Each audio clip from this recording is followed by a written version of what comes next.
आता आपण कबाडवाडीमध्ये आहोत। या ठिकाणी सुभद्राबाई पापडीच्या आहेत। खरं तर त्यांनी या ठिकाणी काही कोंबड्या पाळल्या होत्या। आता आपण जाऊया आतमध्ये, तर इकडे आहेत। या ठिकाणी देखील त्यांनी काही कोंबड्या पाळल्या होत्या। तसेच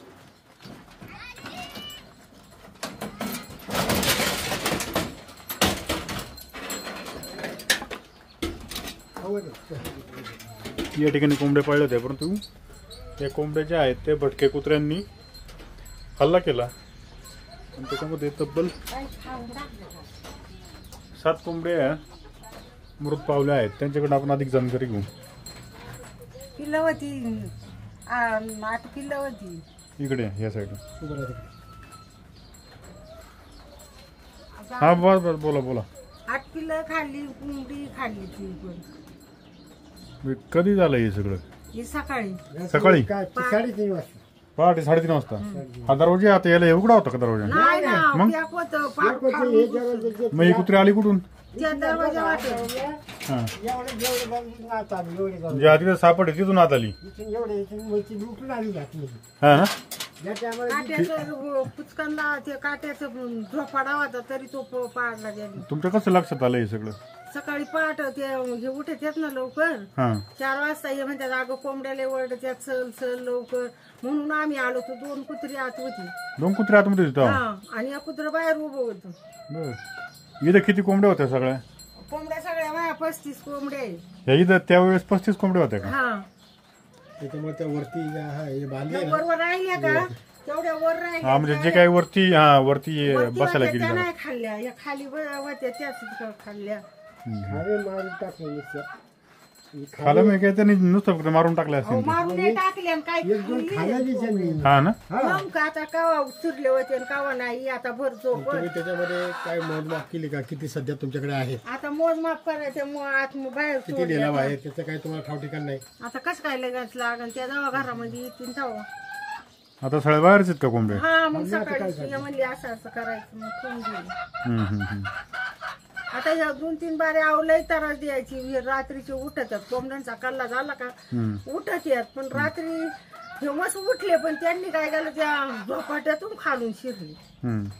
काय झालं मग आता जे का ह्याच्या एखादं ते बॅटरी त्याची एक केला नाही काढते, इथे काढता ना काही मग डोक्या इथं हांड्याचा डोक्यावर त्यांना नाही वाटते माझ्या धावलं जोरात बारीक सगळं गेलं उडून तिकडे लगेच। नाना भटके कुत्र्याचा प्रादुर्भाव वाढतोय, ग्रामपंचायतने ऍक्शन घेतली पाहिजे हे सगळं। त्या संदर्भामध्ये उद्या ग्रामभाऊसाहेब आपला भाऊसाहेब येतील, त्या सर्वात त्याच्या निर्देशन आणून देतो तर सदर भटक्या कुत्र्यांचा बंदोबस्त करण्यात यावा। त्याने आज कोंबड्यांवरती हल्ला झाला, लहान मुलांवर देखील होऊ त्या शकतो। संदर्भामध्ये धावत येतच अशी गाड्या चालल्या का लोकांच्या माग लागत येत, अशी टोळीने हिंडतात कुत्री। हा, मग आता दाखवली असते तुम्हाला, पण गेली यांनी सगळी आता। आणि इकडे बरं का काय होतंय, कोणती मोटरसायकल कोण रस्त्याने चालवते कुत्री त्यांच्या मागे डोस करण्याच्या मार्गाने असतात। त्याच्यामुळे त्यांनी बंदोबस्त, आता हे ग्रामपंचायतीमध्ये उद्या मी त्याच्या बाबतीत चर्चा करतो, त्यामुळे काय उद्या निर्णय घेतात बघूया। कारण यांचा भटक्या कुत्र्यांचा फार प्रभाव वाढलेला आहे इथे।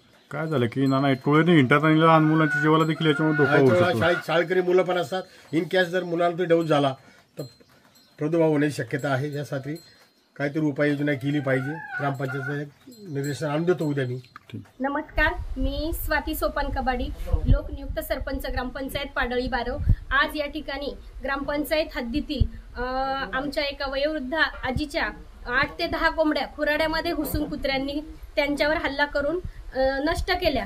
तसेच परवा तेरवा ठाकर समाजातील एका मुलाच्या बकरीवर हल्ला करून 15-18 कुत्री एकत्र येऊन त्या बकरीला एका क्षणात फाडलं, तर त्यामुळे त्या मुलाचं देखील 17-18 हजार रुपयाचं नुकसान झालेलं आहे। आम्ही नगरपालिकेशी संपर्क केला असता नगरपालिकेने आम्हाला त्यांचं टेंडर संपलेलं आहे असं सांगितलं।